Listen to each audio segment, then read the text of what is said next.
Menudo año y medio que llevamos con esto de la pandemia. Mucha preocupación por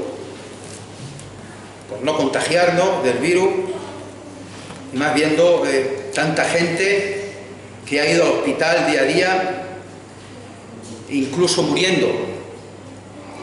Lo que parecía al principio una simple gripe se ha convertido en una enfermedad terrible a nivel mundial, y es algo que nos ha preocupado mucho y nos sigue preocupando, y hemos tenido que incluso encerrarnos en nuestra casa durante meses, tener que dejar de ir a trabajar, dejar de ir al colegio o al instituto, y hasta tener que cerrar el local de nuestra iglesia, ya sea por imperativo legal al principio o después por recomendación.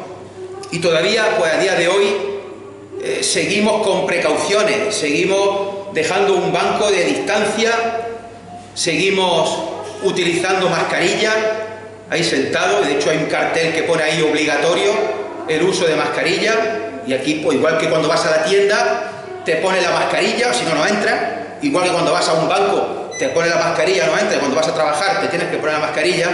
Pues aquí también en el local nos tenemos que poner la mascarilla, nos guste o no nos guste, aunque algunos pues quizás no haga caso. Aparte de esto de la pandemia, pues también ha venido una crisis económica. Mucha gente en el paro, los famosos ERTEs que salen en la televisión un día y otro día y otro día, y esto también nos preocupa a nosotros. Cómo no, la situación económica también es algo que nos preocupa. Vemos cómo se van cerrando cada vez más negocios, como gente que está en el desempleo, y nos preocupamos no solo por nosotros, también nos preocupan por nuestros hijos, nos preocupan nuestros nietos, nos preocupan nuestros hermanos. Es normal. Hermanos, nosotros los cristianos creemos y estamos convencidos que la respuesta o la explicación a estas y otras preocupaciones que podamos tener se encuentran en las Escrituras. En la Biblia tenemos la explicación a todas las cosas que puedan pasar. Y vamos a leer unos versículos en Filipenses capítulo 4, de los versículos 1 al 9, aunque solo vamos a comentar los primeros 4 versículos. Pero antes de leer el pasaje voy a deciros varios nombres y a ver si sabéis la relación que hay entre ellos. El apóstol Pablo, el poeta Miguel Hernández, San Juan de la Cruz y Juan Bunyan. Lo que tienen en común los 4, aparte de que son hombres, es que los 4 escribieron desde la cárcel. Los 4 estuvieron presos, estuvieron prisioneros por el motivo que sea, y los 4 escribieron desde la cárcel. San Juan de la Cruz, un religioso que murió en 1542, aquí cerquita, en Úbeda. De hecho, así se llama el hospital de allí. Este hombre fue encarcelado por el enfrentamiento que hubo en aquella época entre los carmelitas descalzos y los carmelitas calzados. Escribe en la cárcel las primeras 31 estrofas del Cántico Espiritual, donde dice que los cantaba en la prisión para poder consolarse. Juan Bunyan, escritor y predicador inglés, bautista reformado, también estuvo en la cárcel porque predicaba sin licencia y decía cosas que no eran del gusto del sistema religioso de la época. La pena de prisión que le pusieron en principio fue de 3 meses. Pasado ese tiempo lo iban a dejar en libertad, si él afirmaba o reconocía que ya no iba a predicar más. Como se negó, lo dejaron más tiempo como castigo, y así poco a poco le iban rejuzgando, y pasó 12 años en la cárcel. cuando ya el rey Carlos II proclamó la declaración de indulgencia. Estando recluido, estando en la cárcel, escribió el famoso libro suyo que conocemos, La senda del peregrino, o El progreso del peregrino, según la traducción. También conocemos a Miguel Hernández, este famosísimo poeta, que escribió aquello que tanto nos gusta, de andaluces de Jaén, aceituneros altivos, decídmele el alma quién levantó los olivos. Pues este hombre fue preso político al acabar la guerra civil, y entre las cartas que recibía de su mujer, una de ellas le decía la profunda hambre que pasaba ella y su hijo, y que solo tenían pan y cebolla para comer. En respuesta escribe la maravillosa Nana de la Cebolla, que muchos conocéis, y que dice en una estrofa: en la cuna del hambre mi niño estaba. Este hombre murió en la cárcel de una grave enfermedad cuando tenía apenas 31 años. Del apóstol Pablo poco se puede decir ya que no conozcáis. Y escribe como prisionero en Roma 4 cartas del Nuevo Testamento. Escribe Efesios, Filipenses, Colosenses y Filemón. Y esas 4 cartas se le llama cartas de la prisión o cartas de la cautividad. Y bueno, podríamos esperar que una persona que está en la cárcel, una persona que está sin libertad, dijera algo así como: soy un miserable y un pobre. Pero Pablo escribe en Efesios 1:3: bendito sea el Dios y Padre de nuestro Señor Jesucristo, que nos bendijo con toda bendición espiritual en los lugares celestiales en Cristo. Podríamos esperar que un encarcelado dijera: Señor, necesito salir de aquí para poder servirte nuevamente. Sin embargo, Pablo servía aún en la cárcel, predicando el Evangelio, por ejemplo, a Onésimo, un esclavo. Te ruego por mi hijo Onésimo, a quien engendré en mis prisiones, el cual en otro tiempo te fue inútil, pero ahora a ti y a mí nos es útil. Podríamos esperar que un prisionero dijera: estoy totalmente desesperado y no tengo nada en esta vida. Y Pablo escribe en Colosenses 2: porque en él habita corporalmente toda la plenitud de la deidad, y vosotros, y también se incluye él, como no, estáis completos en él. Podríamos esperar que una persona que está en la cárcel dijera así: soy un desdichado y un desgraciado. Pero Pablo dice a los cristianos en Filipo: he aprendido a contentarme cualquiera que sea mi situación. Y dice poco después: todo lo puedo en Cristo que me fortalece. Y quiero leer hoy unos versículos que nos dice el apóstol Pablo cuando él está prisionero, cuando él está en la cárcel. Y esto lo vamos a repetir varias veces, porque no podemos olvidarnos que está escribiendo en la cárcel, que no está escribiendo en su casa, que no está escribiendo en libertad, que no está escribiendo al aire libre y disfrutando del paisaje, que está escribiendo en la cárcel. Y una cárcel que no son como las de ahora. Filipenses 4, del 1 al 9, pero como digo, vamos a ver solamente los 4 primeros versículos. Así que, hermanos míos, amados y deseados, gozo y corona mía, estad así firmes en el Señor, amados. Ruego a Evodia y a Síntique que sean de un mismo sentir en el Señor.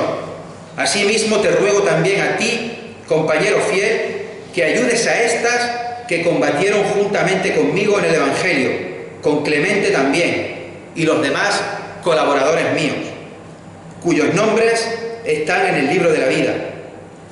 Regocijaos en el Señor siempre. Otra vez digo, regocijaos. Vuestra gentileza sea conocida a todos los hombres. El Señor está cerca. Por nada estéis afanosos, sino sean conocidas vuestras peticiones delante de Dios en toda oración y ruego, con acción de gracia. Y la paz de Dios, que sobrepasa todo entendimiento, guardará vuestros corazones y vuestros pensamientos en Cristo Jesús. Por lo demás, hermanos, todo lo que es verdadero, todo lo honesto, todo lo justo, todo lo puro, todo lo amable, todo lo que es de buen nombre, si hay virtud alguna, si algo digno de alabanza, en esto pensad. Lo que aprendisteis y recibisteis y oísteis y visteis en mí, esto haced, y el Dios de paz estará con vosotros. Antes de ver los 4 versículos primeros en los cuales vamos a ver 3 puntos, quiero hacer una pequeña introducción también aquí al texto. Y de nuevo recordaros que Pablo está escribiendo desde la cárcel.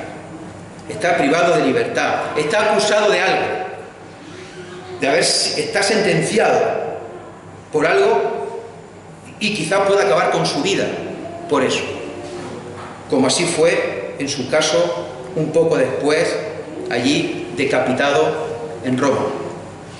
No hay duda, hermanos, que debe ser duro estar en la cárcel, y más en las cárceles de aquella época. En nuestra lista de oración tenemos a un hermano que está en la cárcel, Ángel, y oramos por él. Y él va enviando cartas a la iglesia, especialmente con Juan Pablo, y va contando pues, su testimonio, va contando sus experiencias. Tiene que ser duro estar en la cárcel, estar privado de libertad. De las varias veces que Pablo fue encarcelado, algunas fue mejor y otras fue peor.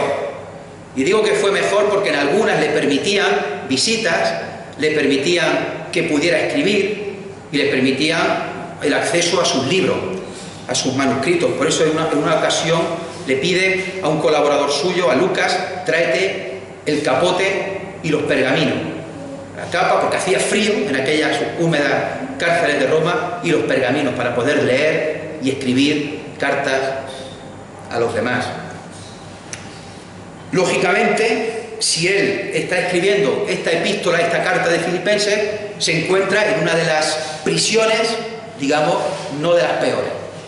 Alguna estuvo en un arresto domiciliario en casa, otra dentro de la cárcel y le dejaban escribir, y otra recluido y no le dejaban hacer absolutamente nada. Y hermanos, y Pablo en su reclusión, Pablo en la cárcel, lo que se preocupa es de escribir a estas personas, a estas iglesias, a estos creyentes a los cuales amaba y quería, y darle las gracias porque le ayudaban y porque le consolaban. Y encima el que está en la cárcel da consuelo y ánimo al que está fuera.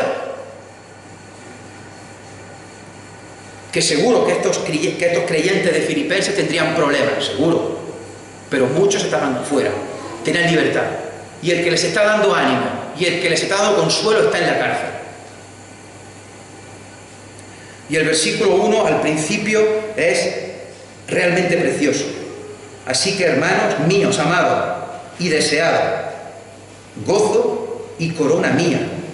Qué bonito, qué título más bonito, qué palabras más bonitas le dirige a estos hermanos.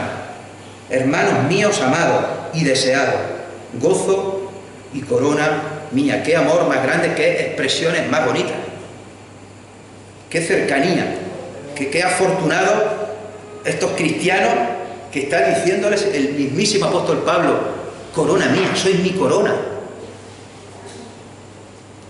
Según dicen los que saben de griego, se usan 2 palabras diferentes para hablar de corona. Una primera palabra que significa como una diadema reservada solo para el rey en sus visitas a las ciudades. Y esta no es la expresión que Pablo se refiere aquí. No es la diadema dirigida al rey cuando va a visitar la ciudad, sino que es otra palabra que a su vez puede tener 2 acepciones. La primera acepción es la medalla que gana un atleta, esa medalla de hojas de olivo silvestre, entretejidas con perejil verde y hojas de laurel, una corona reservada a los grandes triunfadores del atletismo, que era lo máximo a lo cual aspiraba un atleta.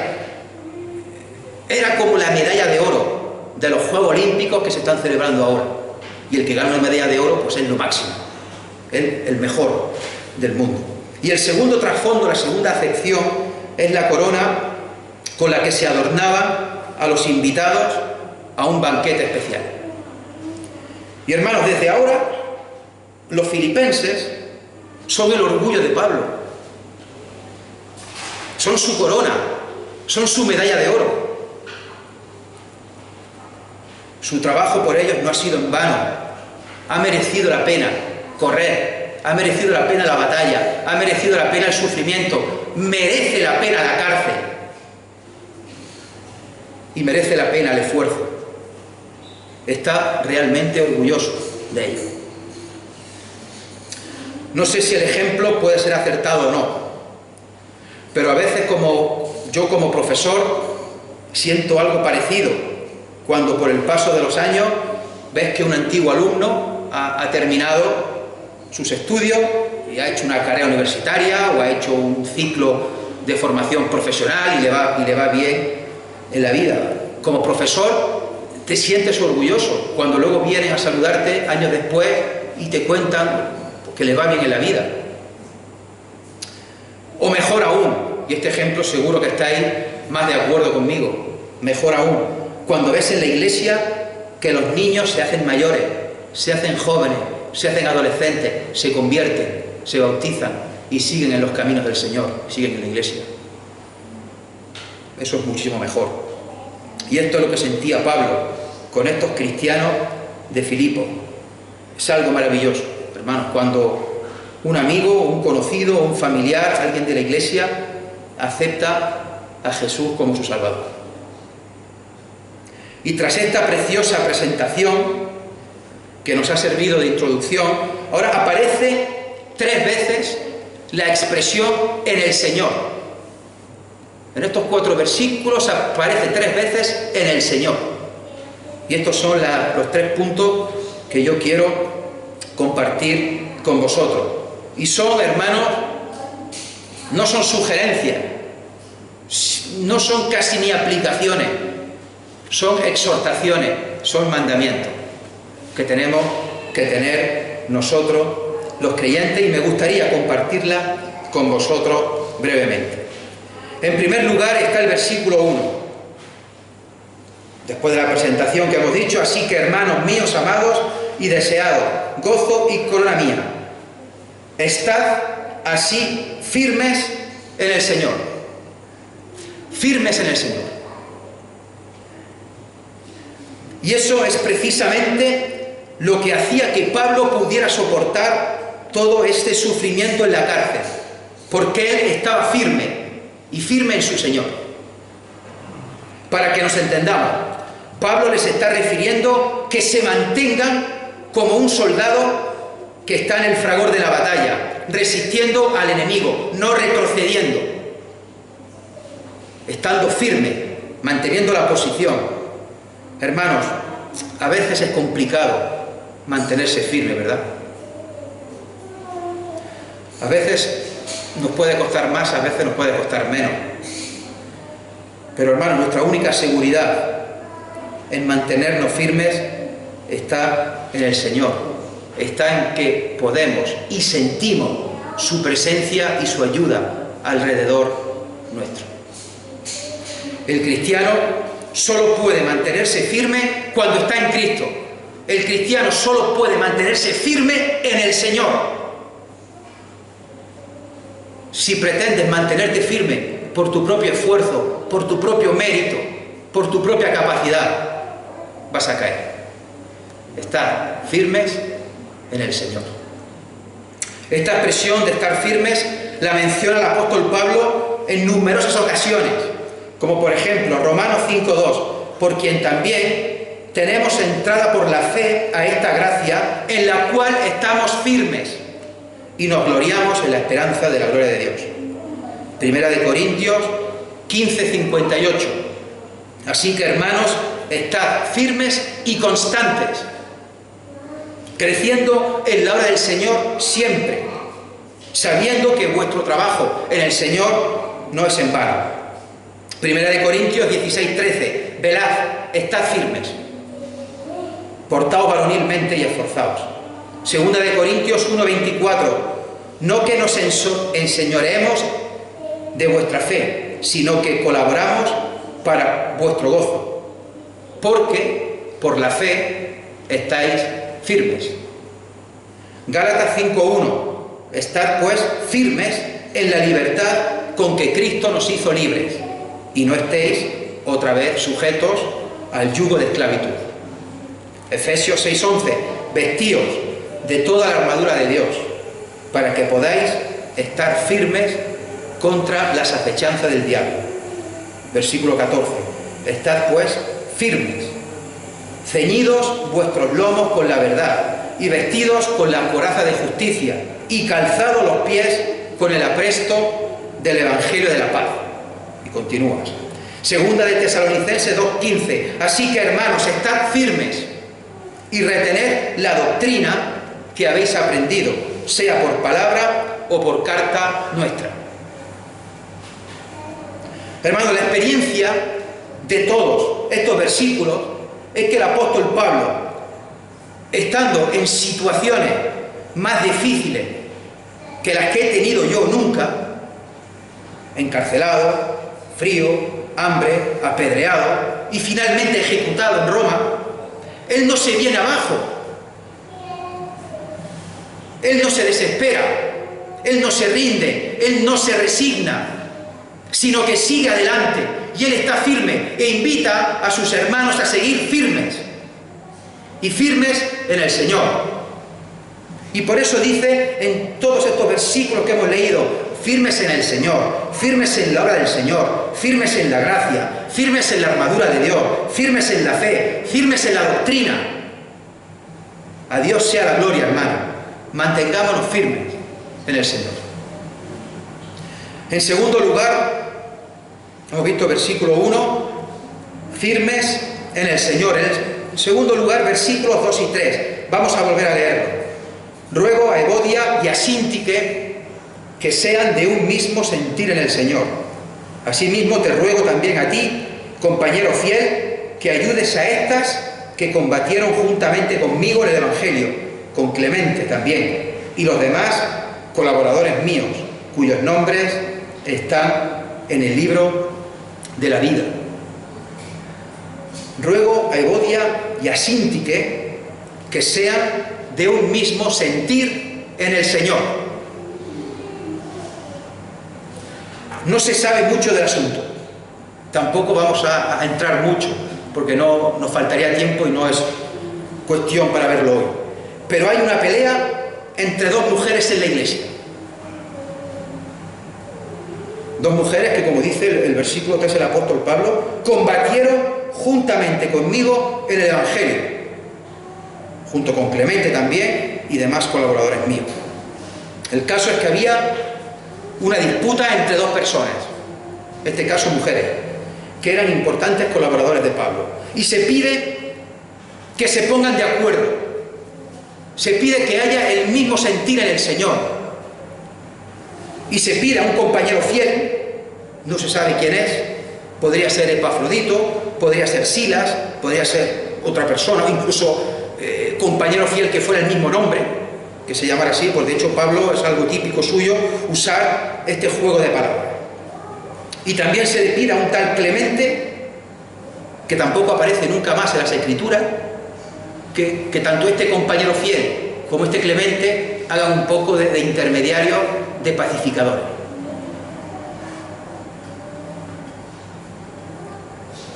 Quizás personas que ya estuvieran con el Señor, porque también Pablo les está hablando un poco en pasado y también está diciendo cuyos nombres están escritos en el libro de la vida. No sabemos si quizás estaban muertos o no. Hermanos, qué difícil es hablar de unidad y cuánto nos cuesta. Pablo, para tratar de mantener esa unidad, pone en uso todos los medios disponibles. Mirad la cantidad de recursos, que se pongan de acuerdo a ella, que la iglesia se involucre, que medien varias personas, el compañero fiel y Clemente. Ya veíamos también hace unos domingos, hace 2 o 3 semanas, 1 Corintios 12, la necesidad de la unidad dentro de la diversidad, unidad y diversidad. Y veíamos cómo todos somos parte del cuerpo de Cristo, de la cual Él es la cabeza, y cada uno de los que estamos aquí somos miembros, y cada uno de aquí tiene los dones que Dios ha querido darle. Es inevitable también hablar de Filipenses, es inevitable hablar de sentir y no acudir al texto por excelencia del sentir, de Filipenses 2, 6, 11. Y digo 6, no 5.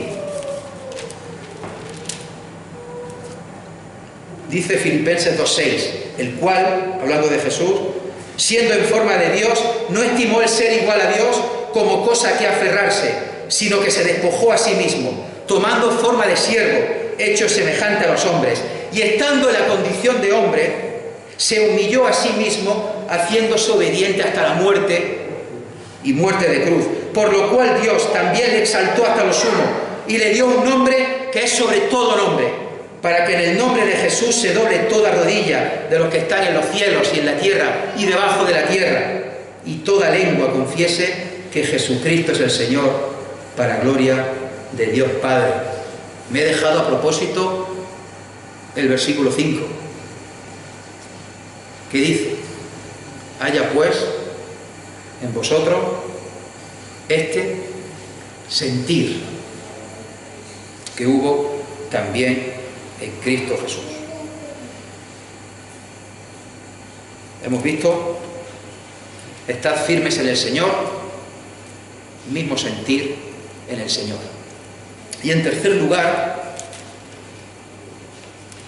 lugar dice el versículo 4: regocijaos en el Señor siempre. De nuevo en el Señor. Regocijaos en el Señor siempre. Otra vez digo, regocijaos. Spurgeon dice que es un deber ineludible del cristiano estar gozoso. Un deber ineludible del cristiano estar gozoso. El apóstol Pablo nos está exhortando, hermano, a que a pesar de todo, a pesar de todas las circunstancias, a pesar de todas las cosas que hemos hablado al principio, de pandemia, de crisis económica, de enfermedad, de cualquier cosa, a pesar de todo, debe haber regocijo en nuestras vidas. Y no sé si lo he dicho, creo que sí, que el que está escribiendo la carta está en la cárcel. Y el que está en la cárcel, sin saber si mañana lo van a ejecutar o no, está diciendo: regocijaos en el Señor siempre.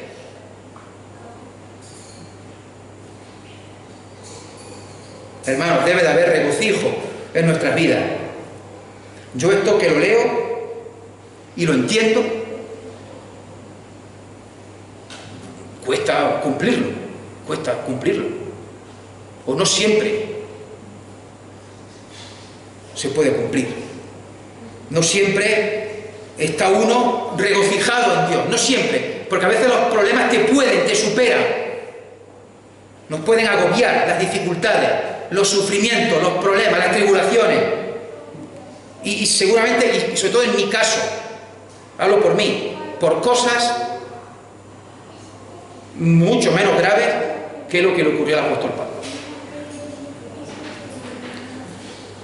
Yo conozco, y vosotros también conocéis, los frutos del Espíritu Santo.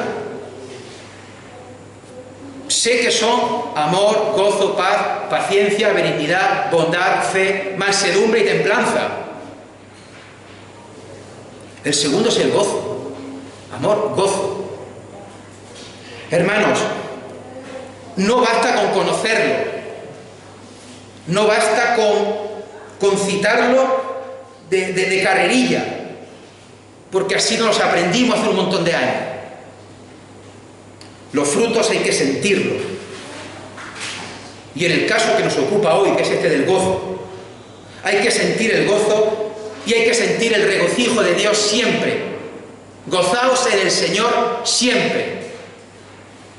Y es cierto que Dios, el que por su Santo Espíritu provoca esto en nuestra vida, pero también depende de mí, también depende de ti. También depende de la persona, de cada uno, poder sentir estas cosas, poder disfrutar y poder regocijarse uno en el Señor. Y no es un gozo superficial, no es un gozo por encima, no es poner una sonrisa, tampoco es algo emocional solamente, es algo más, es un acto de voluntad, es una decisión, es gozarse en saber que pertenecemos a Dios.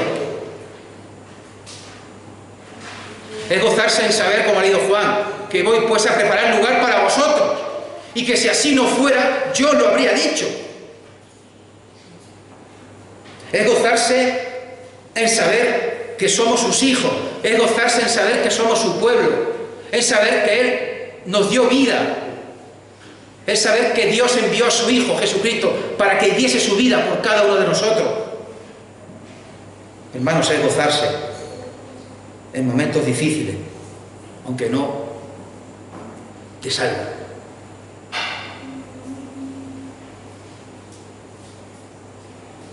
Gozarse en momentos difíciles es necesario, aunque complicado, para recordar de dónde venimos y recordar también, hermanos, quién está detrás de nosotros, o quién está al lado nuestro, o quién está delante nuestro, que es Jesús. Jesús siempre está a nuestro lado.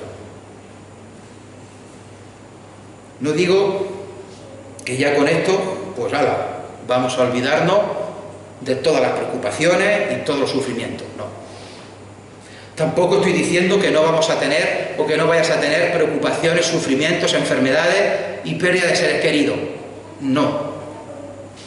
Lo que estoy diciendo es que ambas cosas, el tener gozo y las tribulaciones, no son aspectos incompatibles, que puedo tener mis problemas, que tú puedes tener los tuyos, que seguro los vas a tener y yo los voy a tener.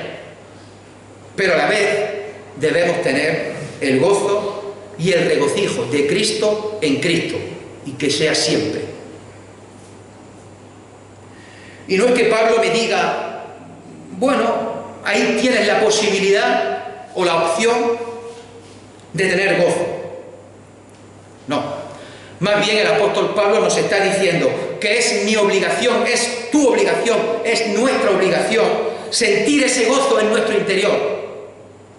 Que puedo estar enfermo, que puedo tener una situación complicada, que puedo estar pasando tribulaciones, problemas, pero también puedo sentir el gozo del Señor. El gozo puede estar a pesar de las circunstancias. Y como decía al principio, yo tengo mis circunstancias y tú tienes las tuyas, y pueden ser peores que las mías. Pero ambos necesitamos tener el gozo del Señor, siempre. Dice Juan 16, 20 a 22, de cierto os digo, que vosotros lloraréis y lamentaréis, y el mundo se alegrará.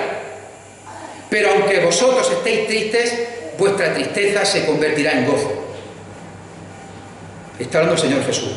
La mujer cuando da a luz tiene dolor, porque ha llegado su hora. Pero después que ha dado a luz un niño, ya no se acuerda de la angustia, por el gozo de que haya nacido un hombre en el mundo. También ahora vosotros tenéis tristeza, pero os volveré a ver, y se gozará vuestro corazón. Os volveré a ver y se gozará vuestro corazón, y nadie os quitará vuestro gozo. Nadie nos puede quitar el gozo que tenemos en el Señor. Primera de Pedro 1, 6 a 9, en lo cual vosotros os alegráis, aunque ahora, por un poco de tiempo, si es necesario, tengáis que ser afligidos en diversas pruebas, para que sometida a prueba vuestra fe, mucho más preciosa que el oro, el cual, aunque perecedero, se prueba con fuego, sea hallada en alabanza, gloria y honra cuando sea manifestado Jesucristo, a quien amáis sin haberle visto, en quien creyendo, aunque ahora no lo veáis, os alegráis con gozo inefable y glorioso, obteniendo el fin de vuestra fe, que es la salvación de vuestras almas. Ya terminamos, una breve conclusión. En estos 4 versículos que hemos leído aparecen 3 nombres propios. Y además es la única vez que se menciona en las Escrituras. Aquí se habla de Bodia, de Síntique y de Clemente. No aparece en ningún lugar más de las Escrituras. Y es curioso que se resume la vida de Bodia y Síntique como 2 mujeres que se pelearon, que discutieron, y así han pasado un poco a la historia. 2 hermanas que discutieron, que se pelearon, y fue una discusión evidente.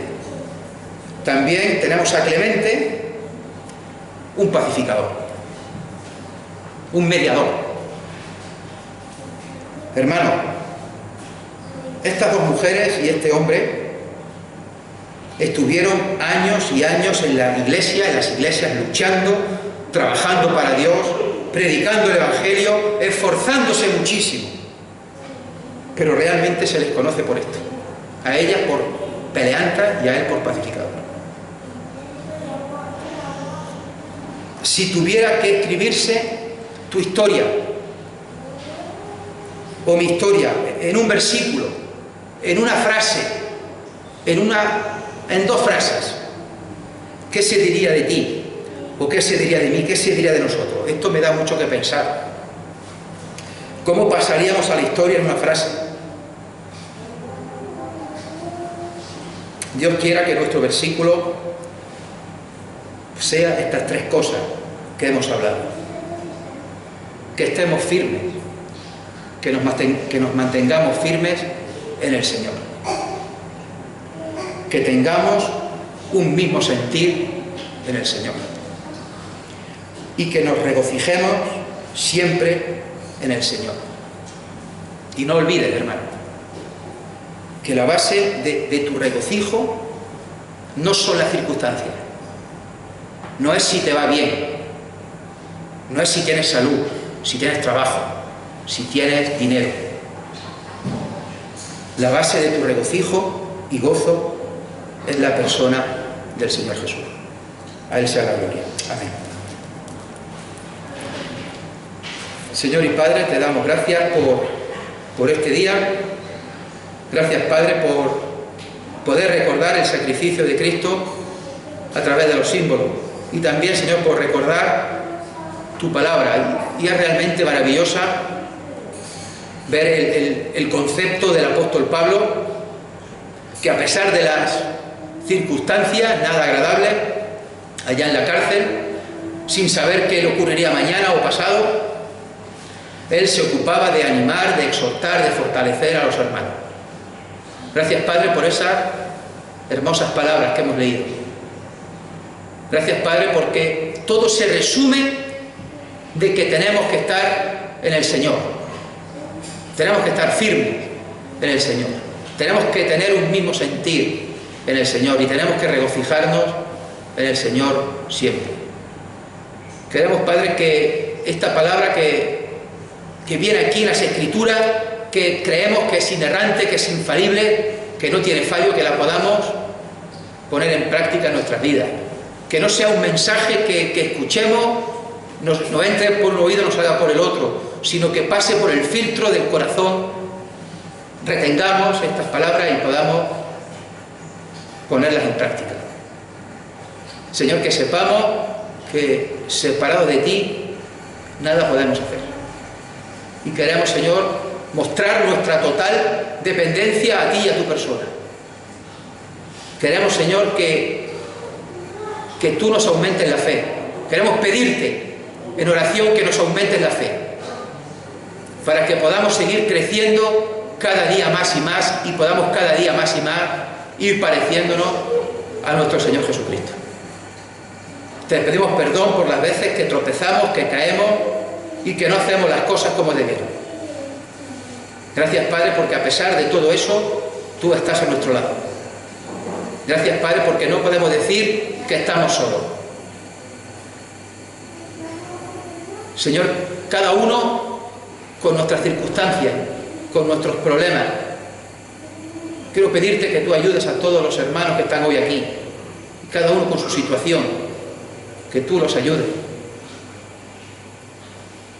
Pero sobre todo, Señor, que podamos también, a pesar de las circunstancias, nada buenas en muchos casos, que también podamos sentir el regocijo y el gozo del Señor. Y podamos, Señor, sentir que en definitiva este mundo es pasajero y lo que nos espera es algo mucho mejor, que es estar contigo por toda la eternidad. Nos acordamos de los hermanos que no están aquí hoy con nosotros, para que tú los bendigas, sea el motivo que sea. Y, Señor, queremos darte la gloria y la honra siempre, porque tú eres el único que la merece. En el nombre de Jesús, amén.